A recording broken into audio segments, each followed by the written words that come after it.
Alors, maintenant parlons de l'alignement.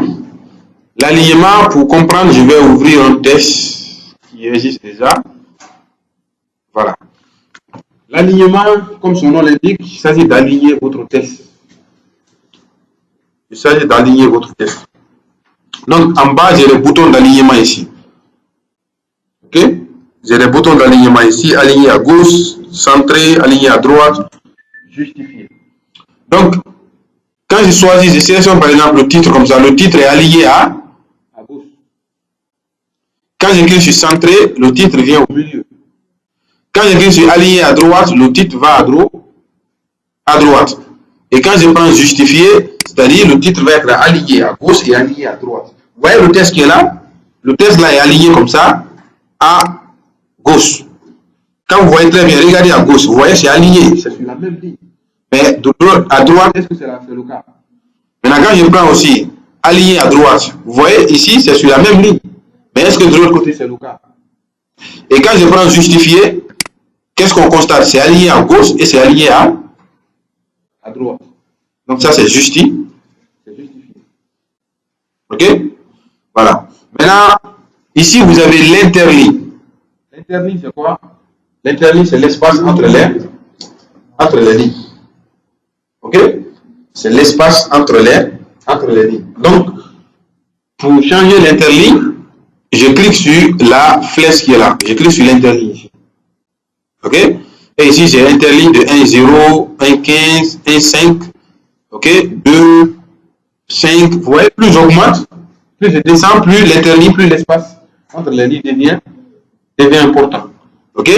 Et plus je monte, plus je diminue, plus l'interligne aussi se réduit. Mais l'interligne normale ici, c'est 1,50 et 1,15. C'est-à-dire vous choisissez entre 1,15 et 1,50. Minimum 1,5. Minimum 1,15. Maximum 1,5. 1,50. Ok? Voilà. C'est bon? Ok. Maintenant ici, après l'interligne, vous avez ici ce qu'on appelle trame de fond.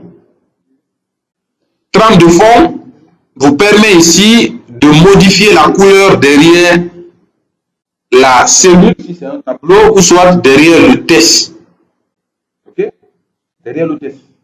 Ça vous permet de modifier la couleur qui se trouve derrière le test. Donc ici, la couleur qu'on trouve derrière le test ici, c'est quoi? C'est blanc. Voilà. Donc quand je choisis le test comme ça, je viens trame de fond, je peux choisir une couleur bleue par exemple comme ça. Je prends par exemple bleu, comme ça, et voilà, là, qu'est-ce qui se passe? On voit que la couleur derrière n'est plus blanc, c'est bleu. Donc ça c'est trame de fond. Et le problème avec trame de fond, c'est que ça prend toute la ligne. Ok? Sinon, ça se ressemble un peu à couleur de soulignage qu'on a vu ici. Mais couleur de soulignage se limite uniquement sur là où le test se limite. Voilà. Vous voyez, ça se limite là où le test se limite. Mais ce n'est pas le cas avec couleur de trame de fond. Trame de fond, ça prend toute la ligne. Voilà. Quand je mets par exemple ici, on voit que ce n'est pas continu. Là, quand je prends, je mets, vous voyez, ça prend toute la ligne. Ok?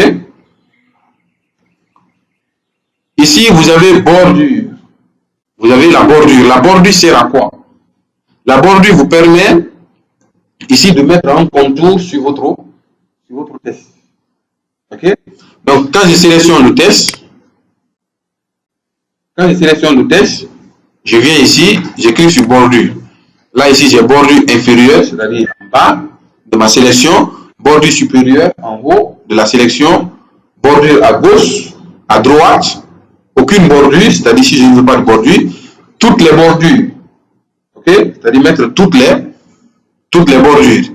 Et ici, j'ai bordure extérieure. Ici, j'ai bordure intérieure, c'est-à-dire à l'intérieur de mon test.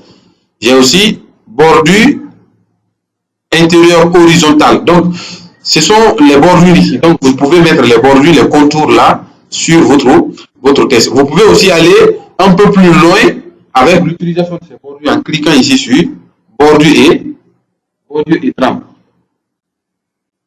Quand vous cliquez sur bordure et trame, ils vont vous afficher une fenêtre comme ça. Ok, ils vont vous afficher une fenêtre comme ça. Et sur la fenêtre, ok, sur la fenêtre là, qu'est-ce que vous allez voir? Vous allez cliquer sur encadrement parce qu'on parle de bordure, c'est une façon d'encadrer.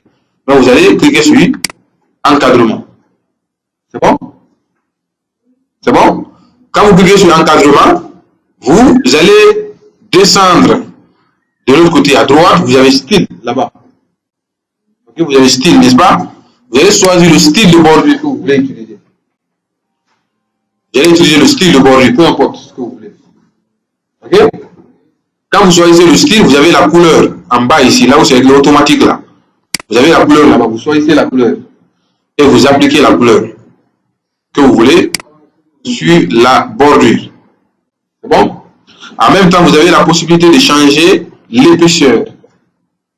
C'est-à-dire l'épaisseur, c'est la largeur de la bordure, en fait. Donc, vous cliquez là-bas et vous choisissez l'épaisseur que vous voulez. C'est bon? Et après, vous cliquez sur OK. Et vous allez voir, ça va s'appliquer comme vous avez choisi. Ça, c'est là. C'est la bordure. C'est bon? Ok, maintenant regardez. On va voir bon, les styles de test, je ne vous conseille pas. Hein, ici, les styles de test là, je ne vous conseille pas. C'est les mises en forme qui sont faites, qui sont prédéfinies en fait. Mieux vaut faire vous-même vos propres mises en forme ici. Vous connaissez déjà comment mettre voilà, la police, la taille de police, la couleur, ainsi de suite. Donc vous-même, vous pouvez faire vous-même. Sinon, vous avez aussi les mises en forme. Vous voyez ici, non? Quand je clique là-dessus, ça s'applique. Vous voyez, ça c'est les mises en forme qui sont prédéfinies avec des styles. Voilà, différents. Donc vous pouvez voir si ça vous convient. Ok. Maintenant, on va voir rechercher, l'outil rechercher et l'outil remplacer. Rechercher vous permet de rechercher un mot ou une phrase ou une expression dans votre texte, dans votre document. Et remplacer vous permet de remplacer le mot recherché là par un autre mot. Je vais faire un exemple. Vous allez suivre, hein, parce que vous n'avez peut-être pas un test là-bas, mais vous allez suivre. Si vous comprenez, vous pouvez répéter à la maison. Ok? Ici, j'ai par exemple un test qui est là, et dans mon test, j'ai le mot, le titre déjà, c'est compte d'utilisateur. Donc, j'ai beaucoup de comptes dedans. Il y a beaucoup de mots là-bas, compte partout. Ok? On me dit de remplacer le mot compte là par profil. Ok? On dit de remplacer compte par profil. Maintenant, qu'est-ce que je vais faire? Ici, j'essaie que rechercher et remplacer sont liés. C'est-à-dire, pour remplacer, il faut d'abord rechercher. Ok? Pour remplacer, il faut d'abord rechercher. Donc, je vais commencer d'abord par rechercher. Donc, je sélectionne le test.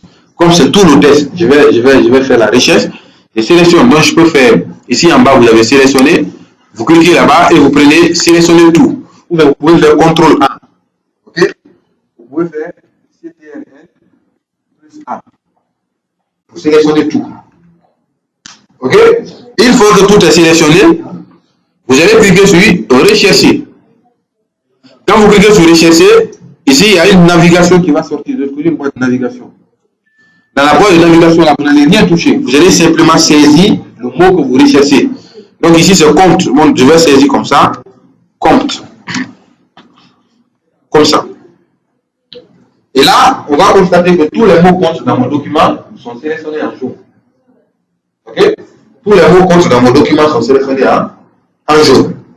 Donc j'ai recherché, j'ai fait la recherche comme ça. Je vais fermer la boîte de navigation. Après, je reviens, j'écris sur remplacer. Le mot est déjà recherché, je vais remplacer. Donc, quand j'écris sur remplacer, il y a une boîte de dialogue qui va apparaître encore. Et dans la boîte, vous avez ici compte et recherché ici. N'est-ce pas? Maintenant, j'ai dit, je vais remplacer par quoi? J'ai dit profil, non? Donc, je vais saisir le mot par lequel je vais remplacer. Donc, je vais mettre profil. Comme ça. Et quand je mets profil, ici en bas, j'ai des boutons qui vont me permettre de faire le remplacement. Ici, j'ai remplacé simple, j'ai remplacé tout et j'ai recherché suivant. Remplacer simple ici, c'est lorsque je veux remplacer un à un. Ok, lorsque je vais remplacer un à un, je sais que voilà, ce n'est pas tous les mots comptent dans mon document que je vais essayer de remplacer. Il y a les mots aussi que je ne vais pas remplacer. Dans ce cas, je vais aller un à un. Et remplacer tout, c'est lorsque vous êtes convaincu que tous les mots comptes doivent être remplacés. Donc là, vous pouvez remplacer un au cas où.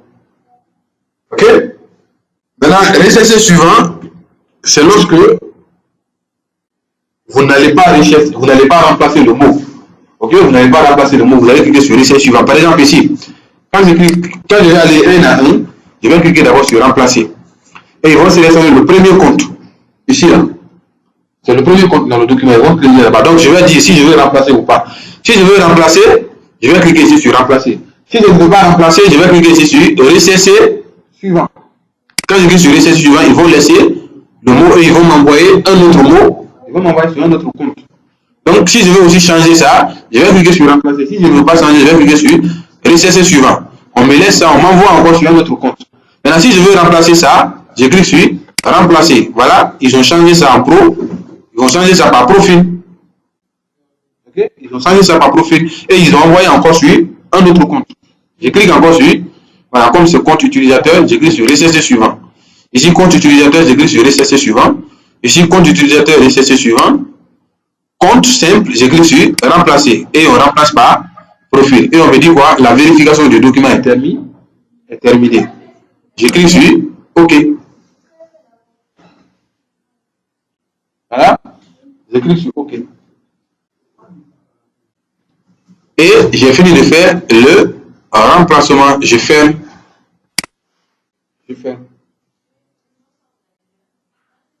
Un peu de temps. T'as faim? Tu n'as pas prié? Ah, allez-y prier en bas ici, vous allez venir.